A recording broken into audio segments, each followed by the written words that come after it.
మొదటిగా తండ్రైన దేవునికి కృతజ్ఞతాస్తుతులు చెల్లించుకుందామండి.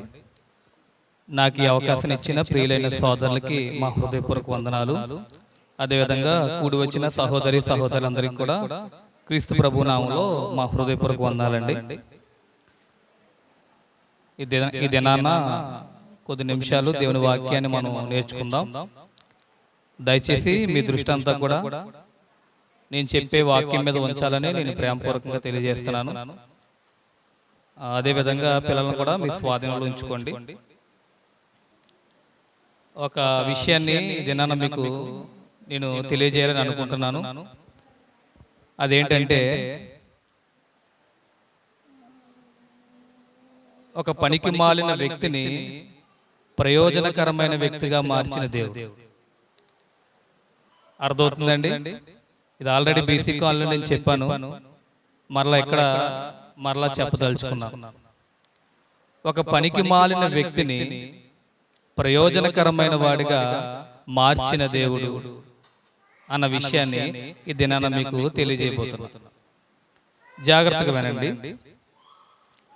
అపోస్తులుడైన పౌలు గారు మనందరికీ సుపరిచితులే. ఆయన పరిచర్య, ఆయన జీవితము బైబిల్లో మనకి వ్యక్తపరిచిన విధానాన్ని బట్టి అవన్నీ కూడా మనకు తెలిసిన విషయాలే.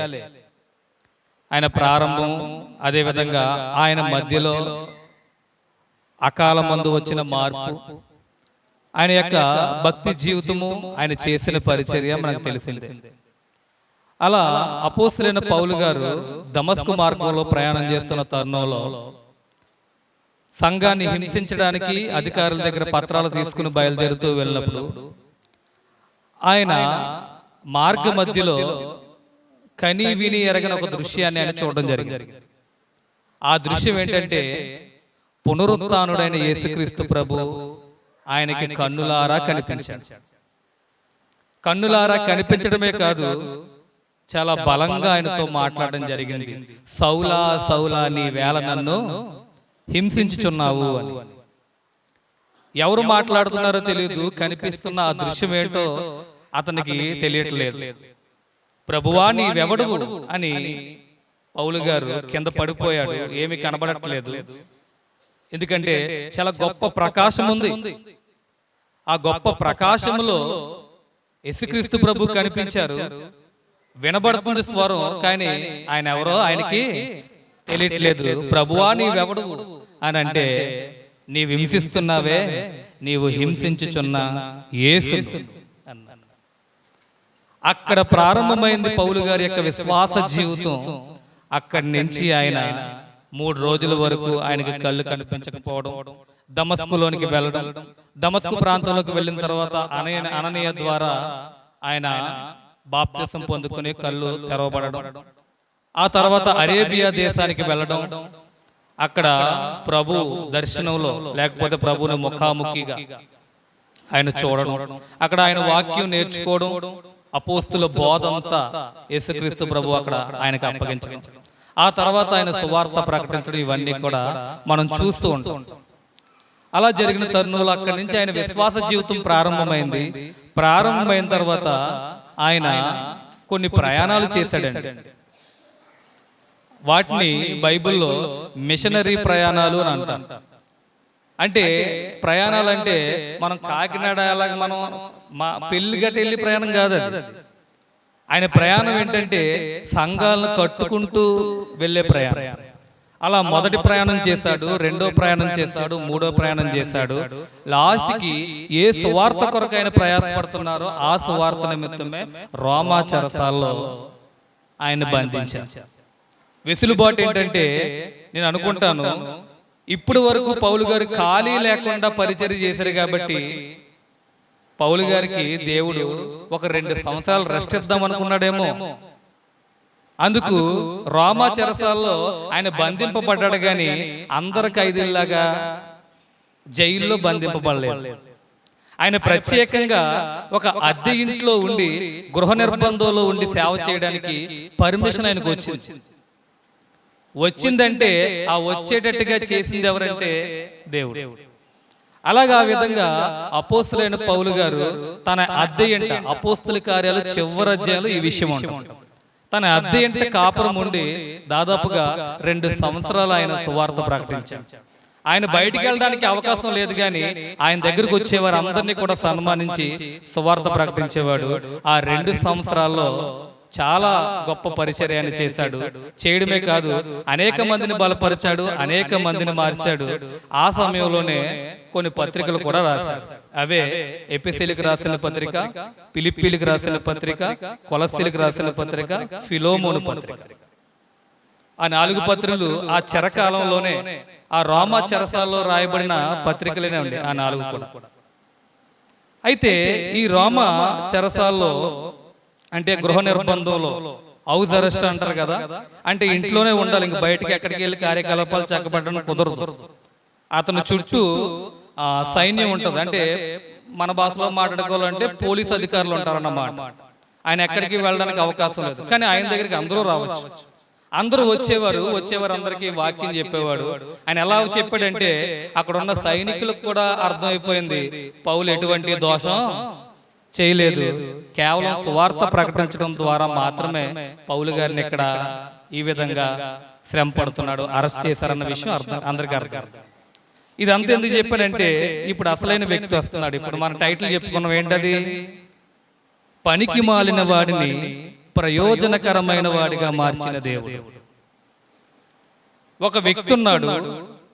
ఆ వ్యక్తి ఈ రోమా చెరసాల్లో ఉండి వాక్యం బోధిస్తూ ఆ గృహ నిర్బంధంలో ఉన్న ఆ యొక్క పౌలు గారి దగ్గరికి ఈ వ్యక్తి ఏం చేశాడంటే ఒకానొక ప్రాంతం నుంచి వచ్చేసాడు. ఎందుకు వచ్చాడో ఏటో మనకు తెలియదు, కానీ మొత్తానికి ఆ యజమాని దగ్గర నుంచి, అంటే ఆ పనికి మాలిన వ్యక్తి వారి యొక్క యజమాని దగ్గర నుంచి పారిపోయి వచ్చేసాడు.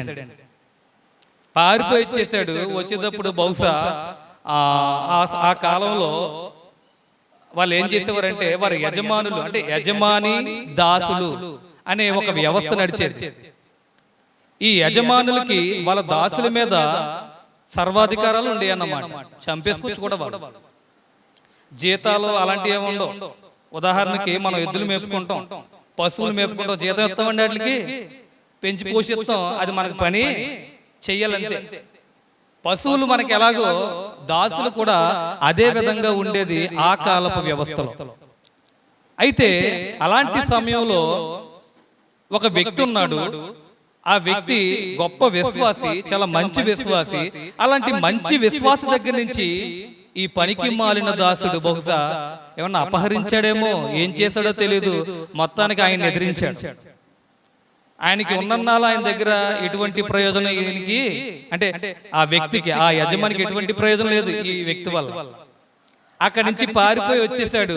వచ్చేసి ఈ విశ్వాస దగ్గరికి వచ్చేసి ఈ విశ్వాసనే మార్చిన అపోస్తలుడైన పౌలు గారి దగ్గరికి వచ్చేసాడు. ఎందుకు వచ్చాడో ఏంటో మనకు తెలియదు, కానీ మొత్తానికి వచ్చి రోమా చెరసాల్లో ఉన్న పౌలు గారి దగ్గరికి వచ్చి ఆయన చెబుతున్న సువార్త ఈ వ్యక్తి కూడా విన్నాడు. ఆ వ్యక్తే ఒనేసిము. ఎవరండి? ఒనేసిము. విన్నారా ఈ పేరు? ఏం లేదంటే మరి చాలా గొప్ప అర్థం. విన్నారు, చాలా సార్లు మన సోదరులు చెప్పారు. ఒనేసిము అనే పేరు క్రొత్త నిబంధన పత్రికల్లో ఎక్కడ కనపడదు చెప్పండి? పెద్దని మీరు ఆగండి, మీరు చెప్పండి. ఒనేసిము అనే పేరు క్రొత్త నిబంధనలో ఏ పత్రికలో చెప్పబడుతుంది? నేను చెప్పాను ఇప్పుడు పత్రికలు, అందులోనే ఆ 4 పత్రికలు ఒక పత్రికలో ఉంది. చెప్పండి. బాగా చదువుతున్నారు బైబిల్ అయితే. ఏమండి, ఒనేసిము అనే పేరు ఎక్కడ కనపడుతుందండి? చిన్న పత్రిక. ఇప్పుడు నేను చెప్పిన పత్రికల్లో చిన్న పత్రిక ఒకే పేపర్లో ఉంటాం. ఏదో చెప్పాను ఇప్పుడు నేను. చెప్పండి, నోరు తెరిచి చెప్పండి. నేను చెప్పాను, గమనించండి. ఎఫెసీయులకు రాసిన పత్రిక, ఫిలిప్పీలకు రాసిన పత్రిక, ఇంకోటి కొలస్సీలకు రాసిన పత్రిక, ఫిలోమోను పత్రిక 4 పేరాలు 4 పేజీలు ఉంటుందా? అది దాంట్లోనే ఉంది ఆ విషయం. ఇప్పుడు యజమాని చెప్పాను కదా, ఆ యజమాని ఎవరంటే ఫిలోమోన్ అన్నమాట. ఈ ఫిలోమోను గారు ఎవరంటే ప్రేమగల యజమాని అండి. ఆ ఫిలోమోన్ అనే పేరుకే అర్థం ఏంటంటే ప్రేమ గలవాడు అని అర్థం. నిజంగా ప్రేమ గలవాడు అంటే నిజంగా ప్రేమ గలవాడు. ఎంత ప్రేమ గలవాడంటే అతనితో ఉన్న సంఘస్థులందరూ కూడా అతని ప్రేమ వలన ఆదరణ పొందారంట. అంత బాగా ప్రేమిస్తాడు. ఇంకొక విషయం ఏంటంటే చరిత్ర చెప్పేది, ఫిలోమోను గారు బాగా డబ్బున్న వ్యక్తి. డబ్బున్న వ్యక్తే కాదు, ఆయన కింద చాలా మంది దాసీలు అంటే దాసీలు కాదు కానీ దాసులు ఉన్నారని వినికి. అలాంటి దాసులలో ఒక వ్యక్తి ఎవరండి? ఒనేసిము. ఈ ఒనేసిము ఈ విశ్వాసి ప్రేమగల వ్యక్తి అయిన ఫిలోమోను గారి దగ్గర దాసుడిగా ఉన్నాడు. ఈ ఒనేసిము మీద ఫిలోమోను గారు యజమానిగా ఉన్నాడు.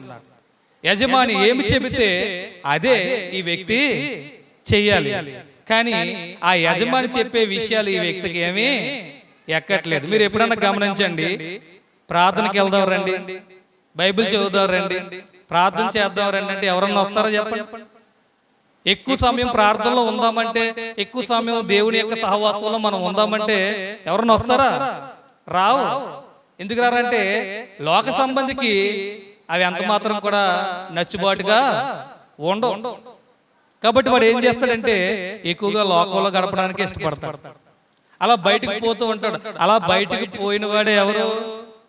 ఈ ఒనేసిము.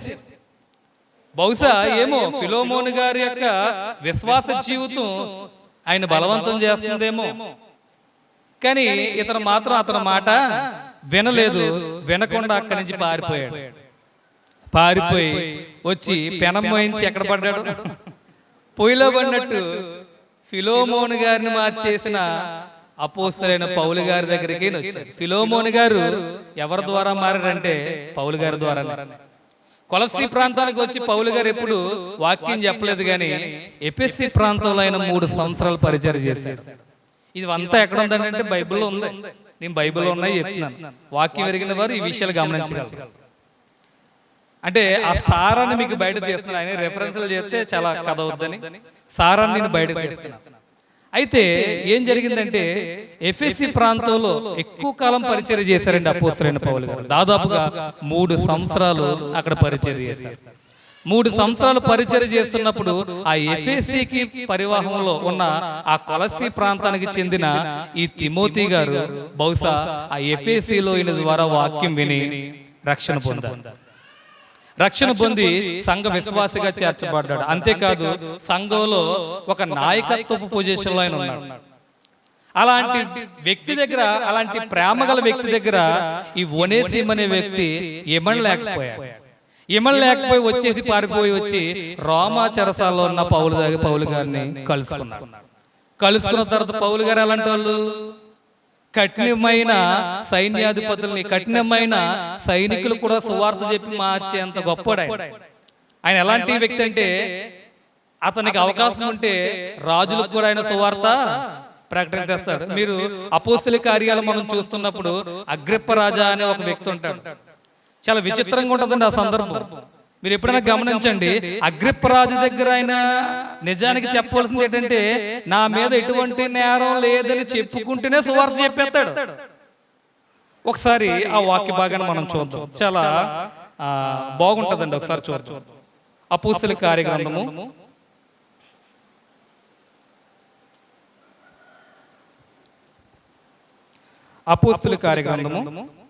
26వ అధ్యాయము. అపోస్తల కార్యాలు 26వ అధ్యాయము 27, 28 వచనాలను 29 వచనాలు కూడా చదువుకుందాం. అగ్రిప్ప రాజా, తమరు ప్రవక్తలను నమ్ముచున్నారా? ఈ మాటలు ఏంటంటే ఆల్రెడీ తన వాదన వినిపించేస్తూ కూడా ఆయన మాట్లాడుతూ ఆయన లాక్ చేస్తున్నాడు అన్నమాట. ఏమన్నాడంటే, అగ్రిప్ప రాజా, తమరు ప్రవక్తలను నమ్ముచున్నారా? ప్రశ్న వేస్తున్నాడు, రూఢపరిచేస్తున్న తర్వాత నమ్ముచున్నారని నేను ఎరుగుదును. అందుకు అగ్రిప్ప రాజు మాట్లాడుతున్నాడు ఏమనంటే, ఎంత సులభంగా నన్ను క్రైస్తవుని చెయ్యజూచుచున్నావే అని పౌలుతో ఆయన. అంటే అగ్రిప్ప రాజు గారికి అక్కడ సువార్త చెప్పేది ఎవరు? పౌలు గారు అక్కడ తన వాదన వినిపించడమే కాదు, తన వాదన వినిపిస్తూ ఆ వాదనతో పాటు సువార్త కూడా ఆయనకి చెప్పేస్తున్నాడు. వెంటనే అర్థమైపోయింది, రాజు కదా కొంచెం తెలివితేటలు ఉంటాయి, వెంటనే అర్థమైపోయింది ఎంత ఈజీగా నన్ను క్రైస్తవుని చేయాలని అనుకుంటున్నాను అని. అంటే అబ్బే అని అనలేదు ఆయన. చూడండి కింద వచ్చి ఏమన్నాడంటే, అందుకు అగ్రిప్ప ఎంత సులభంగా నన్ను క్రైస్తవుని చేయించున్నావే అని పౌలుతో అంటే 29 అంటున్నాడు. అందుకు పౌలు, సులభముగానో దుర్లభముగానో తమరు మాత్రము కాదు, నేడు నా మాట వినువారందరూ ఈ బంధకములు తప్ప నా వలె ఉండినట్లు దేవుడు అనుగ్రహించును గాక. అంటే నాలాగా చెరసాల్లో నాలాగా బంధింపబడిన వారిగా కాకుండా దేవుడు అనుగ్రహించే ఆ కృపను అందరూ పొందుకోవాలి అన్నది నా ఆలోచన అని చెప్తున్నాడు. అంటే ఇక్కడ ఏం ఒప్పుకుంటాడంటే, అగ్రిప్పకు కూడా నేను సువార్త చెబుతున్నాను. అలాంటి వాడు పౌలు గారు. అలాంటి వ్యక్తి దగ్గరికి ఎవరు వచ్చారంటే, ఇప్పుడు ఒనేసిము వచ్చాడు. ఎలాగా? పనికి మాలినవాడుగా వచ్చాడు. పనికి మాలినవాడు అని అంటున్నారు ఏంటండి అంటే, పనికి మాలినవాడు అంటే తిట్టు కాదండి, పనికి మాల అంటే పనికిరానివాడు అని అర్థం, అంతే. ఒక పదం ఉంటుంది, తప్పుగా అనుకోకండి, ఎదవా అని అంటారు. ఎదవ అంటే అర్థం ఏంటండి? అనమని కాదు నా ఉద్దేశం, పనికిరానివాడు అని అర్థం, అంతే. పనికిరానివాడు అని అర్థం, అలాగని ఉపయోగించకని చెప్తున్నాను జనరల్గా. పనికిరానివాడని అర్థాలు అన్నమాట. అలాగా ఈ వ్యక్తి అపోస్తులైన పౌలు గారి దగ్గరికి వచ్చాడు. ఎలా వచ్చాడంటే, పనుల రాలేదు, పనికిరానివాడిగానే వచ్చాడు. పనికిరానివాడిగానే వచ్చినప్పుడు అపోస్తులైన పౌలు గారు ఆయనకి వాక్యం, అంటే అందరితో పాటు ఆ వ్యక్తి కూడా వాక్యం చెప్పారు. ఈ వ్యక్తి విన్నాడు. అలా విన్న తరుణంలో చాలా విషయాలు వినుండొచ్చు, చాలా విషయాలు విన్నాడు. అందులో బహుశా ఒక విషయం ఆయన తాకిందేమో. ఒకసారి ఆ విషయాన్ని మనం గలతీ పత్రికలో చూద్దాం. గలతీలకు రాసిన పత్రిక 3వ అధ్యాయము 27-28 వచనాలు చదువుకుందాం. క్రీస్తులోనికి బాప్తిసం పొందిన మీరందరూ క్రీస్తును ధరించుకుని ఉన్నారు. ఇందులో యూదుడని గ్రీసు దేశస్థుడని లేదు, దాసుడని స్వతంత్రుడని లేదు, పురుషుడని స్త్రీ అని లేదు, యేసుక్రీస్తునందు మీరందరూ ఏకంగా ఉన్నారు. ఈ చదవబడిన వాక్యంలో మీకు ఏమైనా అర్థమైందా? ఇక్కడ చదవబడిన వాక్యంలో ఒక విషయం ఉంది, తన జీవితానికి అతి దగ్గరగా ఉన్న ఒక విషయం ఉంది. లోకంలో దాసులు యజమానులు అంటే వ్యత్యాసం ఉంది. దాసుడంటే తనను పరిపాలించేవాడు, తన మీద అజిమాయిషీ చేసేవాడు. క్షమించండి, యజమాని అంటే తన మీద అజిమాయిషీ చేసేవాడు, అదే విధంగా తనను పరిపాలించేవాడు. దాసుడంటే తన యొక్క యజమానికి లోబడి ఏ హక్కులు లేకుండా తన యజమాని చెప్పింది చేసేవాడు, అంతే. ఒక సమానత్వము ఒక మనిషికి ఉండే విలువ సమాజంలో లేదు. కానీ గమనించండి, ఎప్పుడైతే యేసుక్రీస్తు ప్రభుని సొంత రక్షకుడుగా అంగీకరించి నమ్మి బాప్తిసం పొంది ఎవరైతే రక్షింపబడతారో, ఎవరైతే యేసుక్రీస్తు ప్రభుని ధరించుకుంటారో వారిలో ఈ దాసుడు, స్వతంత్రుడు, యజమానుడు, గ్రీసు దేశస్థుడు ఎలాంటి వ్యత్యాసాలు లేవట. యూదుడని లేదట, అన్యజనులని లేదట, అదే విధంగా యజమానుడని లేదట, దాసుడని లేదట, స్వతంత్రుడని లేదంట, స్త్రీ పురుషులు అలాంటి భేదాలు ఏమీ లేవట. అందరూ క్రీస్తులో ఏకమై ఉన్నారు. బహుశా ఈ విషయాలు ఆ వ్యక్తికి తగిలేయేమో. ఎవరికి? ఒనేసిం ఎవరు? ఒనేసిం ఎవరంటే ఫిలోమోను గారి యొక్క దాసుడు. అయితే క్రీస్తులోకి నువ్వు వస్తే, క్రీస్తు సంఘంలోకి నువ్వు అడుగు పెడితే, క్రీస్తు ప్రభు యొక్క రాజ్యంలోకి నువ్వు బాప్తిసం ద్వారా ఎంటర్ అయితే, ఇదిగో బయట నీకు వ్యత్యాసం ఉందేమో, బయట చిన్న పెద్ద తేడా ఉందేమో, కానీ క్రీస్తులో అలాంటి భేదాభిప్రాయాలు ఏమీ లేదు.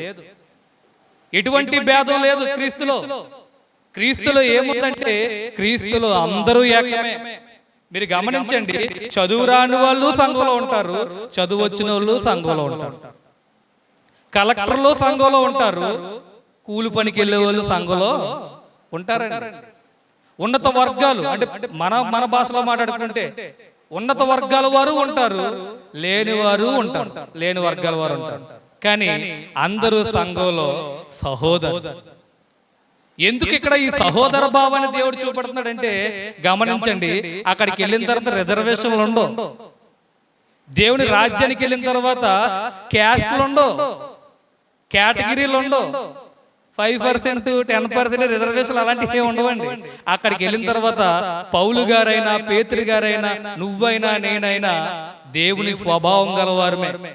కాబట్టి అందరూ సమానమే. అక్కడ ఎవరికి వారికి తగిన సామర్థ్యంతో ఇక్కడ వారు జీవిస్తారంతే తప్ప వారిలో ఎటువంటి వ్యత్యాసం క్రీస్తు సంఘంలో లేదు. ప్రియ సహోదరులారా, లేదండి. అందరూ కూడా క్రీస్తునందు ఏకమై ఉన్నారు కనుకనే బయట ఉన్న వ్యత్యాసాలు సంఘంలో లేవు. బయట దొరకని ఆ సహోదర భావం సంఘంలో పుష్కలంగా దొరుకుతుంది. ఎందుకంటే మనందరిలోనూ ఉన్నది ఎవరంటే పరిశుద్ధాత్మ దేవుడు. ఇది ఎప్పుడంటే ఆయన బాప్తిసం ద్వారా మన జీవితాల్లోకి ఆహ్వానించి ఆయన చిత్తానికి మనం తలంచినప్పుడు. ఇది అర్థమైంది ఎవరికంటే బహుశా ఒనేసిము గారికి అర్థమైంది. పౌలు గారు చెప్పిన వాక్యానికి ఆయన ఏమయ్యాడంటే సరెండర్ అయిపోయి ఆయన ఏమయ్యాడంటే నమ్మి బాప్తిసం తీసుకున్నాడు. బాప్తిసం తీసుకుని అవిశ్వాసిగా పౌలు గారి దగ్గరికి వెళ్ళాడు, పనికిరాని వాడిగా పౌలు గారి దగ్గరికి వెళ్ళాడు. ఇప్పుడు ఏమైపోయాడంటే బాప్తిసం తీసుకుని పనికొచ్చేవాడిగా మారిపోయాడు. మరి ఇంతకు ముందు లేని ఈ వ్యత్యాసం ఇతనిలోకి ఎలా వచ్చిందంటే ఇంతకు ముందు లేనివాడు ఇతనిలోకి ఇప్పుడు రావడం జరిగింది. ఒకసారి చూద్దామా? యోహాను మొదటి పత్రిక, మనకు తెలిసిన వచనాలే ఒకసారి చూపిస్తున్నాను నేను. యోహాను మొదటి పత్రిక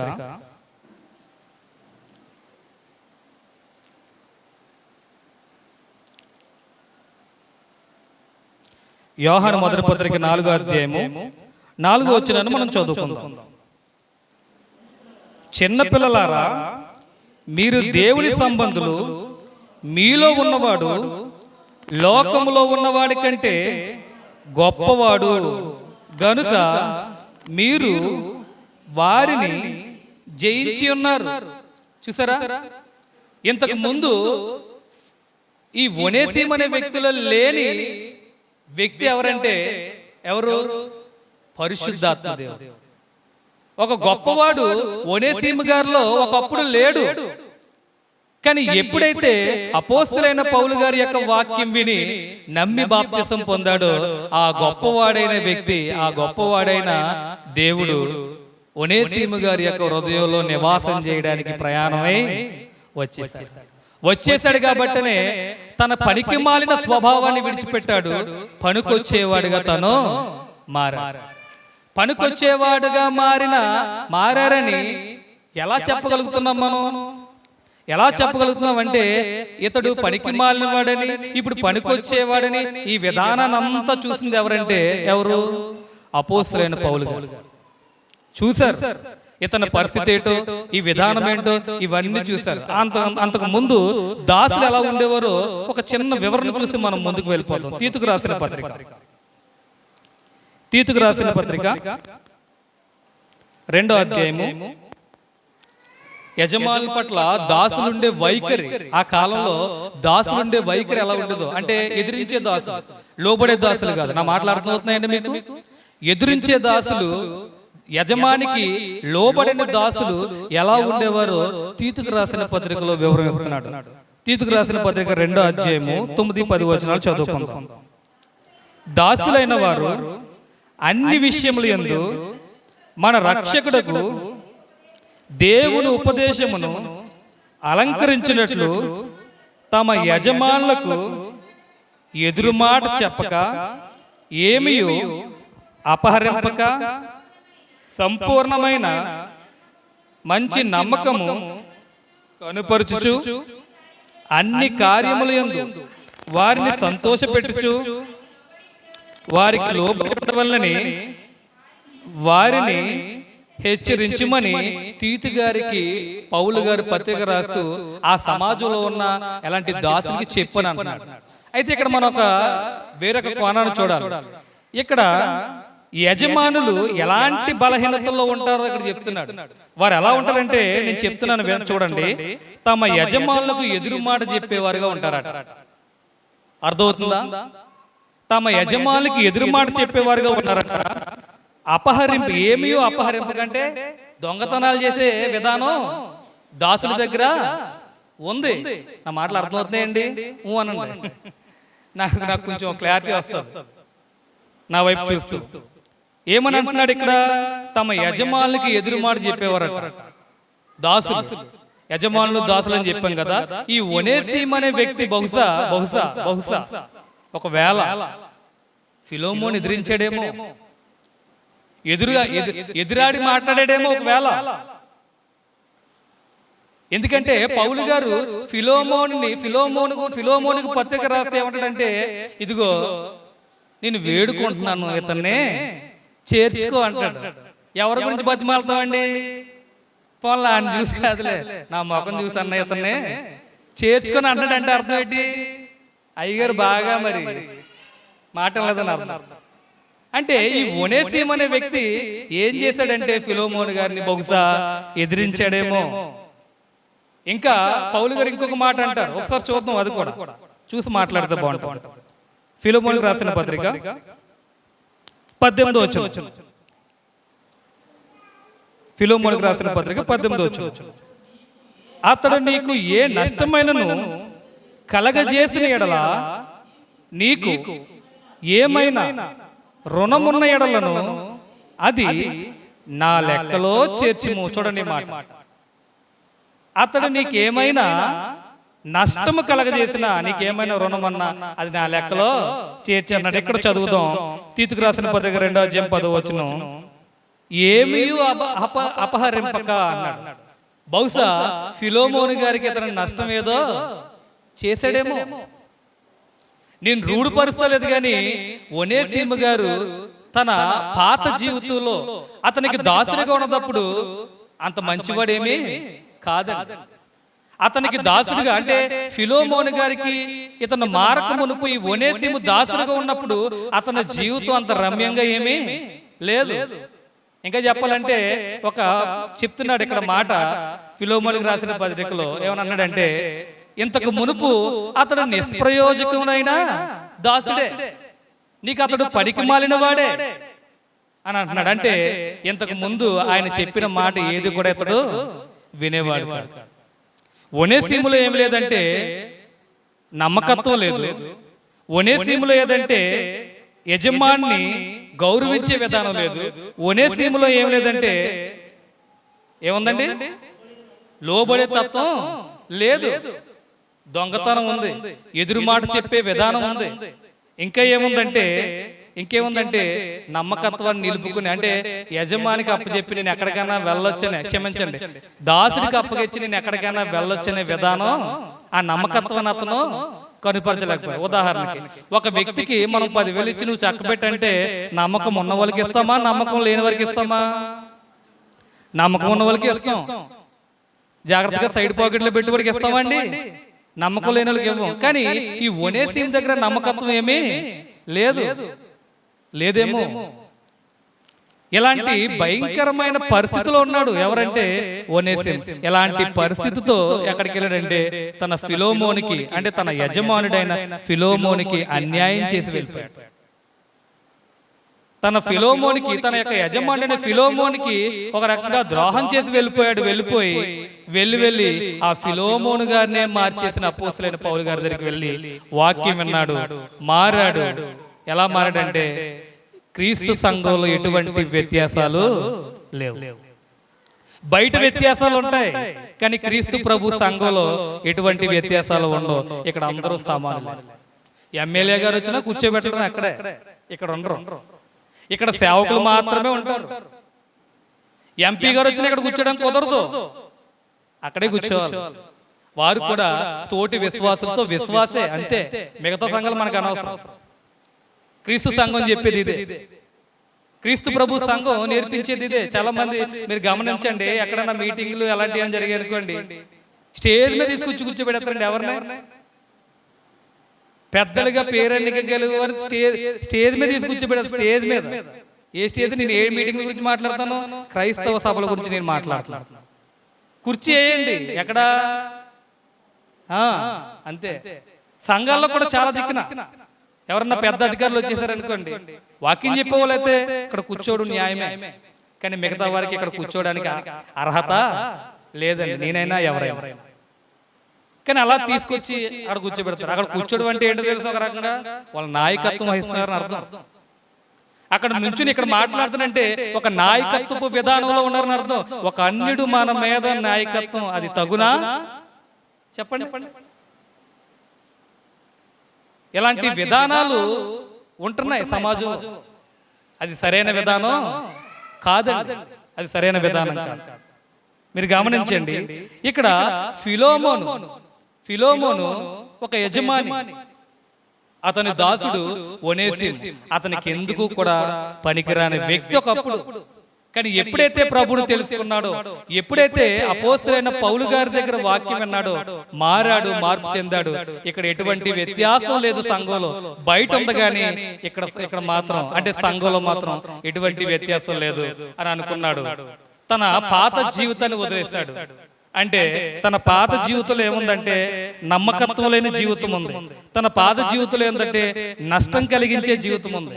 తన పాత జీవితంలో ఏముందంటే యజమానికి ఎదురు మాట చెప్పే విధానం ఉంది, అంటే లోబడనొల్లని విధానం. అవన్నీ వదులుకున్నాడు. ఎప్పుడైతే బాప్తిసం పొందుకున్నాడో, పౌలు గారి మాటలు విన్నాడో, అవన్నీ వదులుకున్నాడు. నూతన జీవితాన్ని ప్రారంభించి ఇప్పుడు అపోస్తలుడైన పౌలు గారికి పరిచర్య చేశాడు. అక్కడ చాలా మందికి వాక్యం ప్రకటిస్తున్నాడు అపోస్తలుడైన పౌలు గారు. అతని పక్క నుండి అన్ని చక్కబెట్టేవాడు. ఒక తిమోతి గారు ఎలాగైతే పౌలు గారికి పరిచర్య చేశారు, ఒక తీతు గారు ఎలాగైతే పౌలు గారికి పరిచర్య చేశారు, అదే విధంగా ఆ లిస్టులోకి వచ్చేసాడు ఎవరు? ఒనేసిము అనే వ్యక్తి. ఒక వాక్యాన్ని చదువుకుందాం. ఫిలోమోనుకు రాసిన పత్రిక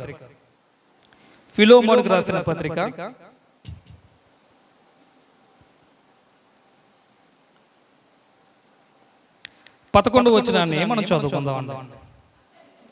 అతడు మునుపు నీకు నిష్ప్రయోజనమైన వాడే గాని ఇప్పుడు నీకును నాకును ప్రయోజనకరమైన వాడు ఆయన. మునుపు ఒనేసిము గారి యొక్క జీవితం ఎలా ఉందంటే తన యజమాని అయిన ఫిలోమోనికి ఉపయోగం లేదు, అంతేకాదు అతడు ఎవరికి ఉపయోగం లేదు. కానీ ఎప్పుడైతే యేసుక్రీస్తు ప్రభు దగ్గరకు వచ్చాడో, యేసుక్రీస్తు ప్రభు యొక్క మాటలు విన్నాడో, ఆ తర్వాత ఫిలోమోనుకి ఉపయోగపడేవాడిగా తయారయ్యాడు. అంతేకాదు అపోస్తలుడైన పౌలు గారికి కూడా ఉపయోగపడేవాడిగా తయారయ్యాడు. ఇంకొక మాట ఇక్కడ ఉంది, చూద్దాం. 15-16 వచనాలు. అతడికి మీదట దాసుడుగా ఉండక దాసుల కంటే ఎక్కువవాడుగాను, ప్రియ సహోదరుడుగాను, విశేషముగా నాకును, శరీర విషయమును ప్రభు విషయమును మరి విశేషంగా నీకును ప్రియ సహోదరుడుగాను నీ యొద్ద ఎల్లప్పుడూ ఉండటికే కాబోలు అతడు కొద్ది కాలం నిన్ను ఎడబాసి ఉండని. ఇక్కడ ఏమంటాడంటే దాసుడిగా ఉండకంట, దాసుని కంటే ఎక్కువవాడిగా ఉంటాడట. అంటే ఒకప్పుడు ఫిలోమోనికి ఈ వ్యక్తి ఎవరంటే తన ఫిలోమోన్ పనంతా చేసే ఒక దాసుడు, ఒక ఊడిగం చేసేవాడు. ఇప్పుడు ఆ ఊడిగం చేసే పరిస్థితి నుంచి ఇతని స్థితి ఏంటంటే ఫిలోమోను గారితో సమానమైన పరిస్థితి. ఫిలోమోను గారు ఎలాంటి మంచి పరిస్థితిలో ఉన్నారో అలాంటి వ్యక్తితో సహోదర ప్రేమ కలిగింది. మునుపు కలిగిందా అంటే మునుపు ఇతను మారలేదు కాబట్టి ఆ సహోదర ప్రేమ ఇతని జీవితంలో లేదు ప్రియులారా. కానీ ఎప్పుడైతే క్రీస్తులోనికి ఇతను రావడం జరిగిందో సంఘం అంతటితోనూ ఏకమయ్యాడు కాబట్టి ఈ పనికి మాలిన వాడు పనికొచ్చేవాడిగా మారాడు. ఫిలోమోనుకి ఇక మీదట దాసుడు కాదు, దాసుని కంటే ఎక్కువ. ఇప్పుడు మరొక విషయం ఏంటంటే, ఇప్పుడు దాసుడు నాకు సహోదరుడు అయిపోయాడు కాబట్టి నేను సంఖ్యకేతనంటే కుదరదు. అతడు నా ప్రియుడైన యజమానుడు గనక నేను మరీ ఎక్కువగా అతనికి సేవ చెయ్యాలి అని అనుకోవాలి. వాక్యం చెప్పితే సమయం అయిపోయింది. యాకోబు పత్రికలో ఉంటుంది అనుకుంటా. అతను నా ప్రియమైన యజమానుడు గనక అతను అంటే ఆ ఒనేసిము మరీ ఎక్కువగా సేవ చేయాలి. ఎలా సేవ చేయాలంటే తన ప్రభువుకి ఎలాగైతే సేవ చేస్తాడో అలాగే సేవ చేయాలి. ఈ విషయం మనకి ఏమి నేర్పిస్తుందంటే, మనం ఎవరి కిందన్నా పని చేసేటప్పుడు ఆ యజమానుడు కఠినుడైనా మంచివాడైనా అతనికి లోబడి పని చేయాలి. ఒక మాట ఉంటుందండి సామెతల గ్రంథంలో, ఏలిక నీ మీద కోపన్నప్పుడు నువ్వు ముట్టు తిప్పేసుకుని వెళ్ళిపోకంటాడు. నీకు అర్థం కావడం చెప్తుందని విషయం. చాలా మంది వాళ్ళ కింద పని చేసేటప్పుడు వాళ్ళు ఏమన్నారు అనుకోండి, సెల్లపోని స్థితి వచ్చేస్తారు. అవునా కదా? చెప్పండి, నిజం చెప్పండి. పౌరుషం ఎక్కువ వాళ్ళు ఏం చేస్తుంటారండి, కోప్పడి నువ్వు నాకు చెప్పడం పెట్టి అని వాళ్ళని ఎదిరించేసి దాన్ని బదలు కొడేసి ఏదో చేసేది మొత్తానికి వచ్చేస్తారు. అక్కడ నువ్వు ఇచ్చే డబ్బులకి అని వచ్చేస్తారు. అవునా? కానీ జ్ఞానం ఉన్నవాడి యొక్క విధానం ఏంటంటే, ఏలిక నీ మీద కోపపడ్డా ఆగా కంగారు పడ, కొంచెం భరించు, అది నీకే మంచిది అని అంటాడు అన్నమాట. ఆ వాక్యం తీయాలంటే టైం అవుతుంది. ఏలిక నీ మీద కోపడినప్పుడు నువ్వు కంగారైపోకు, నువ్వు ఉద్రిక్తాన్ని బయటకు తీసేసి నువ్వు నన్ను వేయడని అనుకో, ఆగు, నెమ్మలించు, అది నీకే మంచిది అని అంటాడన్నమాట ఫిలోమోను గారు. అలాగా ఈ ఫిలోమోను గారు తనకు సహోదరుడిగా మారాడు. ఇప్పుడు ఎవరంటే క్షమించండి, ఒనేసిము. ఈ ఒనేసిము ఫిలోమోను గారు ఇప్పుడు ఎవరు? ఒనేసిముకి యజమాని కాదు, శరీర సంబంధంగా యజమానే, కానీ సంఘపరంగా అతను యజమాని కాదు. అతను ఎవరంటే సహోదరుడు. ఇప్పుడు సహోదరుడే కదా, ఏరాయనంత కుదరదు. అతను సహోదరుడే. దేవుడు ఆ స్థితి నుంచి నీకు ఈ గొప్ప స్థితిని ఇచ్చాడు కాబట్టి ఈ స్థితిని నువ్వు నిలబెట్టుకోవాలి. నా ప్రియుడైన సహోదరుడు నాకు యజమానని ప్రభువుకి ఎలాగైతే సేవ చేస్తావో నీ యజమాని కూడా అలాగే సేవ చెయ్యాలి. అది బయటనేనండి. బయట ఎవరి కింద మనం పనిచేసేటప్పుడు వాడు నీకు మంచివాడు కాదు, వాడిని అసలు విశ్వాసేని యజమాని కూడా కాకపోవచ్చు. అయినా కూడా దేవుని గూర్చిన మనస్సాక్షి కలిగిన మనం ఆ దుఃఖాన్ని సహించి ఆ వ్యక్తి కిందన అణిగి మణిగి పని చేస్తే ఆ అణిగి మణిగిన ఆ నలిగిపోయిన హృదయాన్ని చూసి దేవుడు సంతోషిస్తాడట. ఇతనికి ఎదిరించే ఎబిలిటీ ఉంది, కానీ ఇతడు నా మనసు కలిగి తను తగ్గించుకుని అక్కడ పని చేస్తున్నాడు అని ఆ వ్యక్తి మీద బహుశా దేవుడు ఆ వ్యక్తి మీద ఆ యజమానికి దయ పుట్టేటట్లుగా చేయగలిగే సమర్థుడు మన దేవుడు. చేస్తాడు కూడా. ఒనేసిము జీవితం క్రీస్తుకు వెలుపట నిష్ప్రయోజనం. చాలా మంది, నిజంగా చెప్తున్నామండి ఈ విషయం ఏంటంటే, చాలా మంది జీవితాలు క్రీస్తు ప్రభువులోకి రాకమునుపు వారు పనికిరారు, వారింటికి వారు పనికిరారు, వారి కుటుంబానికి పనికిరారు, స్వార్థంతో నిండి ఉంటారు. ఇంకేంటంటే సమాజానికి కూడా వారు ఎందుకు పనికిరారని.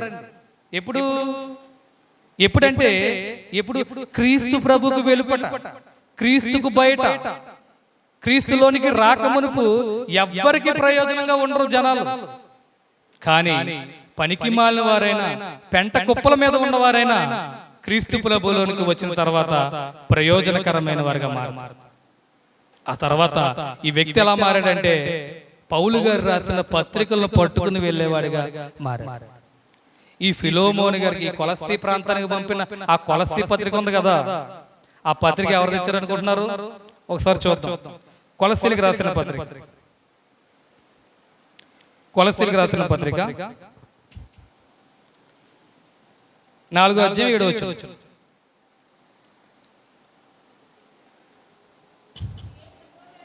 నేను చదువుతాను, జాగ్రత్తగానండి.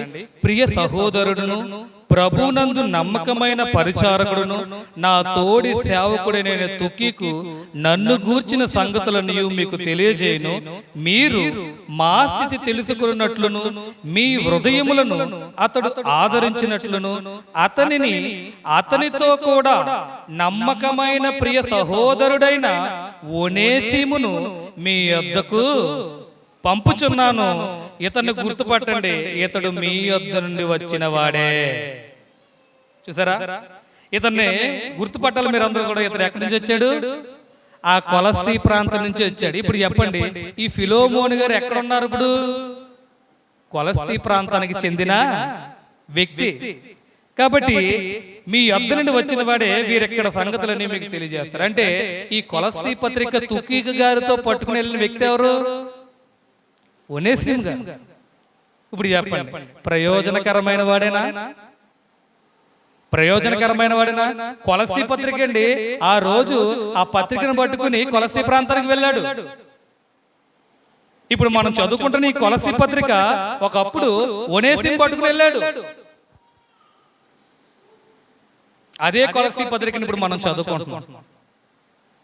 ప్రయోజనకరమైన వాడు అయ్యాడా లేదా? అయ్యాడు. అంత గొప్పగా ఎవరు మార్చాడండి? మన రక్షకుడైన యేసుక్రీస్తు ప్రభు. మన రక్షకుడైన యేసుక్రీస్తు ప్రభు ఎంత గొప్పగా మార్చాడంటే పనికి మాలిన వ్యక్తిని ప్రయోజనకరమైన వాడిగా మార్చాడండి. గమ్యం లేని వ్యక్తిని గమ్యాన్ని నిర్దేశించి, ఇదిగో నువ్వు పరిగెట్టవలసిన గమ్యం ఇది, అదే పునాదుల గల పట్టణం, అదే నిత్య జీవం, పితరుల కాలం నుంచి నేను వాగ్దానం చేస్తున్న వాగ్దాన భూమి, అది నీకు ఎప్పుడు లభిస్తుందంటే ఒనేసిము, ఇదిగో నా రక్తాన్ని నువ్వు ఆశ్రయించినప్పుడు మాత్రమే, యేసుక్రీస్తు ప్రభుని సొంత రక్షకుడిగా అంగీకరించినప్పుడు మాత్రమే ఎవరి జీవితాలన్నా మారతాయండి. నేను బాగానే ఉన్నాను, నేను బాగున్నాను, నాకు యేసుక్రీస్తు ప్రభు అవసరం లేదంటే బైబిల్ మరొక మాట చెప్తుంది, ఒకని మార్గము వాని దృష్టికి యథార్థంగా కనబడును, తుదకు అది మరణానికి తీసుకెళ్ళిపోతాడు. నా అంతటిని చాలా మంది అనుకుంటారు, లేదండి నేను చాలా మంచిగానే ఉంటున్నానండి, నేను ఏ తప్పు చేయలేదండి, నేను మంచిగానే ఉంటున్నానండి. నువ్వు మంచిగా ఉంటున్నావు నీ దృష్టిలో, కానీ వాక్యపు వెలుగులో నీ జీవితం అంత రమ్యంగా ఏమీ లేదు. అదే అంటున్నాడు, ఒకని మార్గము వాని దృష్టికి ఎలా ఉంటదంటే యథార్థంగా కనపడుతుంది, చివరికి అది ఎక్కడ తీసుకెళ్ళిపోద్ది అంటే మరణానికి తీసుకెళ్ళిపోతుంది. నీ దృష్టిలో నువ్వు ఆలోచించడం కాదు, వాక్యపు వెలుగులో, దేవుని వెలుగులో ప్రతి విషయాన్ని క్షుణ్ణంగా ఆలోచించాలి. అలా ఆలోచించినప్పుడు మనకు తెలుస్తుంది అది యథార్థమైన మార్గమో లేకపోతే అబద్ధమైన మార్గం. గమనించండి ప్రియ సహోదరులారా, ఒక పనికి మాలిన వ్యక్తిని అయినా ఒనేసిమును పనికొచ్చేవాడిగా మార్చగలిగిన దేవుడు ఎవరంటే మన ప్రభువైన యేసుక్రీస్తు. ఆయనను ఎవరైతే నమ్మి బాప్తిసం పొంది విశ్వాసంతో ఆయన చెంతకు చేరతారో వారి జీవితాల్లో పెను మార్పులను తీసుకొస్తారు. నిజంగా ఆయన రుచి చూచిన వారికే ఈ విషయాలు అర్థమవుతాయండి. గమనించండి, దేవుని యొక్క జీవితంలో అంటే దేవుడు మన జీవితంలోకి మనం ఆహ్వానిస్తే మనం ఆత్మీయమైన మేళ్లు మాత్రమే కాదండి, భౌతికమైన మేళ్లు కూడా మనం పొందుకుంటాం. కొన్నిసార్లు భౌతికమైన మేలు మనకు వెంటనే రావు. ఎందుకు రావు చెప్పండి? ఎందుకు రావు చెప్పి తెలియాలి మనకి. ఎందుకు రావండి? నువ్వు నిలబడు, వస్తే ఎక్కివిచ్చేస్తే మనం నిలబడం, కొమ్ములు వచ్చేస్తే మనకి. అందుకే ఏం చేస్తాడంటే ఇడికి ఎక్కివిచ్చేస్తే చాలా ప్రమాదం, నన్ను వదిలేస్తాడు, వాటిని చూస్తా కూర్చుంటాడు అనుకుంటారు అన్నమాట. అందుకే దేవుడు ఏం చేస్తాడంటే కొన్ని మేళ్ళు మనకి ఎక్కువ చేయడు, నీకు ఎంత అవసరమో అంతే చేస్తాడు. మీరు గమనించండి, ఇశ్రాయేలుకి ఆ కనాను మార్గంలో ఎంత అవసరమో అంత ఇచ్చాడా భోజనం, అవునా? టన్నులు ఇచ్చేసాడా? ఎంత అవసరమో అంత ఇచ్చాడు. అయినా కూడా అలా ఏం చేశారు? అయినా కూడా ఆశ కొలది అడిగే విధానం ఉంటుంది, కానీ ఆశ కొలది మాంసం లేదు ఏమి లేదు అనేవారు దేవుణ్ణి ఎద్దేవ చేసి మాట్లాడేవారు. అడిగే విధానం ఉంటుంది దేవుణ్ణి. దేవా, నా పరిస్థితి నీకు తెలుసు, నీ చిత్తమైతే నా పరిస్థితికి అనుకూలంగా నాకు అనుగ్రహించండి. ఇస్తాడా ఆయన? ఇసుక్కుంటే సరుక్కుంటే ఇస్తాడా? ఇవ్వడండి. ఇస్తాడు. ఎలా ఇస్తాడంటే ఇచ్చిందే ఇచ్చి ఆయన నోట్లో ఉండగానే పీకినొక్కి చంపేస్తాడు అన్నమాట. అలాగే చంపేసాడు వాళ్ళందరూ. వాళ్ళ నోట్లో మొక్కలు ఉండగానే ఇంకా తిని వేవు అని అనకుండానే వాళ్ళని ఏం చేస్తాడంటే ఆ ఇశ్రాయేలు అరణ్యంలో క్షమించండి ఆ అరేబియా ఎడారిలో వాళ్ళని హతం చేసి పారేస్తారు. కాబట్టి దేవుని మనం శోధించే వారుగా ఉండకూడదు. ఈ పనికి మాలిన వ్యక్తి జీవితాన్ని చూడండి, పనికొచ్చేవాడిగా దేవుడు మార్చి వృద్ధిపరిచాడు. ఇక్కడ పౌలు గారు రాసిన పత్రికలు కొలస్సీ ప్రాంతానికి తీసుకెళ్ళడానికి, అంతేకాదు ఫిలోమోను గారి యొక్క సంఘం, ఆయన ఇంట కూడా ఒక సంఘం ఉంది. ఆ ఇంట ఉన్న సంఘంలో మరి ఇప్పుడు ఈయన ఏమయ్యాడంటే విశ్వాసం అయ్యాడు. మరి పని చేస్తాడా లేదా? ఇప్పుడు ఫిలోమోను గారికి పని చేస్తాడు, ఆ సంఘంలో సహోదరులు కూడా పరిచర్య చేస్తాడు. ఇంత గొప్పగా ఇంత రమ్యంగా మార్చాడండి ఒనేసిము గారి యొక్క జీవితాన్ని. ఎవరి దగ్గరికి వస్తే? లోకంలో ఉంటే కాదు. గమనించండి, లోకంలో ఉండే ఏ మోటివేషన్ మాటలైనా కూడా మనల్ని అంతగా ప్రభావితం చేయవండి. మరి ఎవరు మనల్ని ప్రభావితం చేయగలరంటే దేవుని యొక్క వాక్యమే. ఎందుకంటే ఆ వాక్యం శక్తి గల వాక్యం, ఆ వాక్యం సజీవమైన వాక్యం. అది ఒక మనిషి మాట వెళ్ళలేనంత దూరానికి అది వెళ్తది. హెబ్రీ గ్రంథకర్త రాస్తున్నాడు, కీళ్లను మూలుగులను విభజించు మట్టుకది దూరించి ప్రాణాత్మలను శోధిస్తుందట. అంత మట్టుకు వెళ్ళి అది ఏం చేస్తుందంటే నీలో ఉండే లోపాలను ఎత్తి చూపెడుతుంది, నీలో ఉండే ప్రతి విషయాన్ని ఎత్తి చూపించి నువ్వు దిద్దుకో, బాగుపడతావు అని తెలియజేస్తాడు. అంత గొప్ప వాక్యమే దేవుని యొక్క వాక్యం. అలాంటి వాక్యమే పనికిమాలిన వాడైనా ఒనేసిము విన్నాడు, విని పనికొచ్చేవాడుగా మార్పు చెందాడు. తర్వాత ఫిలోమోనుకు పనిచేశాడు, పౌలు గారికి పనిచేశాడు, ఫిలోమోను గారి ఇంట ఉన్న సంఘానికి పనిచేశాడు, ఆ కొలస్సీ ప్రాంతంలో ఉన్న సంఘానికి మంచి పరిచారకుడుగా పనిచేశాడు. ఇంత గొప్ప స్థితికి, ఇంత ప్రయోజనకరమైన స్థితికి ఎవరు ఇతన్ని మార్చారంటే ప్రభువైన యేసు క్రీస్తు. ఎందుకంటే పౌలు గారి వాక్యం విన్నారు కదనంటే పౌలు గారి చేతులు ఎత్తేస్తున్నారు, నన్ను బలపరచువాని అంతే నేను సమస్తము చేయగలను. అంతేకాదు నాటువాడులోను నీళ్లు పోసేవాళ్ళను ఏమీ లేదు. నాటేవాడెవరు? వాక్యం విత్తేవాడు. నీళ్లు పోసేవాడెవరు? ఆ వాక్యం విత్తిన తర్వాత నమ్మి బాప్తిసం పొంది సంఘంగా చేర్చబడిన వ్యక్తులకి వాక్యం చెప్పి బలపరిచేవాడు. ఈ నాటేవాడు నీళ్లు పోసేవాడు ఉంటే సరిపోద్దా అంటే సరిపోదు. వృద్ధిలోకి తెచ్చే దేవుడు ఉండాలి. ఈ పనికి మాలిన వాడిని ప్రయోజనకరమైన వ్యక్తిగా మార్చిన వాడు ఎవరంటే ప్రభువైన యేసుక్రీస్తు. కాబట్టి గమనించండి, మన ప్రాంతంలో చాలా మంది ఉన్నారు, రక్షణ తిరిగి కూడా దాన్ని నిర్లక్ష్యం చేసేవారు ఉన్నారు, మన కుటుంబాల్లో కూడా ఉన్నారు. వారందరినీ మార్చుకోవాల్సిన బాధ్యత మనదే. కాబట్టి మన జీవితంలో దేవుని కనుపరుస్తూ, అదే విధంగా మన యొక్క చర్యలలోనూ, అదే విధంగా మన మాట ద్వారా కూడా మనం దేవుని కనుపరచగలిగితే ఖచ్చితంగా మనవారు కూడా ప్రభావితం చెంది దేవుని సంఘానికి చేర్చబడే అవకాశం ఉంటది. ప్రియ సహోదరులు, కుటుంబ ప్రార్థన పెట్టండి. మొదటి రోజు సిగ్గు ఉంటుంది. నేను చాలా రోజుల బట్టి నుంచి బాధపడేవాడిని ఏంటంటే, సహోదరుల ఇంటి దగ్గర కుటుంబ ప్రార్థన జరిగేది. మనం వాక్యం చెప్తున్నాం, అందరికీ చెప్తున్నాం, కానీ కుటుంబ ప్రార్థన పెడతలేదు. కుటుంబ ప్రార్థన పెట్టుకుందాం అని అడగడానికి కూడా సిగ్గేసేది అన్నమాట. ప్రారంభం కదా, సిగ్గేసేది. సిగ్గు విడిసేసాను, పక్కన పెట్టేసి కూర్చోబెట్టాను. కుటుంబ ప్రార్థన పెట్టుకుందాం ఈ రోజు నుంచి అని అన్న తర్వాత వారు కూడా పాజిటివ్ గానే స్పందించారు. అక్కడి నుంచి జరుగుతుంది. కొన్నిసార్లు నేను లేనప్పుడు జరగకపోయినా నేను ఉన్నప్పుడు దేవుని కృప వల్ల జరుగుతుంది. ఎప్పుడు జరగల. అలా మా కుటుంబంలో సహోదరులను బట్టి, సహోదరుల యొక్క మాదిరిని బట్టి నేను కూడా కుటుంబ ప్రార్థనని నేర్చుకున్నాను, పెట్టుకోగలుగుతున్నాను. అలా మన కుటుంబంలో కూడా కుటుంబ ప్రార్థన పెట్టుకుని 4 వాక్యాలు వినిపించామనుకోండి, 4 మాటలు వినిపించామనుకోండి, ఏదో విధంగా దేవుడు మాట్లాడతాడు. మనం ప్రయాసపడాలి, కానీ మన ప్రయాసకి దేవుడు ఏదో విధంగా మార్పు కలగజేస్తాడండి మన ఇంట్లో వాళ్ళు. మనం ప్రయాసపడి ప్రార్థన చేస్తే మన ఇంట్లో వాళ్ళు ఖచ్చితంగా మారుతారు. అలా ఎవరు మారారు చెప్పమంటారా? మన అందరికీ మాదిరి యేసుక్రీస్తు కుటుంబంలో వ్యక్తులందరూ మారారు. వ్యక్తులందరూ కాదు, కానీ ఉన్నారు వాళ్ళ సహోదరులు అందరూ కూడా ఉన్నారు. ఆయన ఏం చేసేవాడు? పగలంతా వాక్యం ప్రకటించేవాడు. నైట్ వెళ్ళి ఆయన ఏం చేసేవాడు అంటే గెస్సేమనే తోటలో ప్రార్థన చేసేవాడు. బహుశా వారి ఇంటి వారి గురించి కూడా ప్రార్థన చేస్తుంటాడంటారా? చేశాడేమో, చేశాడు. ఆ తర్వాత ప్రభు ఉన్నప్పుడు వాళ్ళు మారలేదు. ప్రభు చనిపోయిన తర్వాత పనికి మాలిన వారు ప్రయోజనకరమైన వారుగా మారారు. ఆ ఇద్దరిలో ఒకరు యాకోబు గారు, మరొకరు యోధా గారు. వాళ్ళిద్దరు 2 పత్రికలు రాశారు. అదే యాకోబు పత్రిక, యోధా పత్రిక. చూసారా?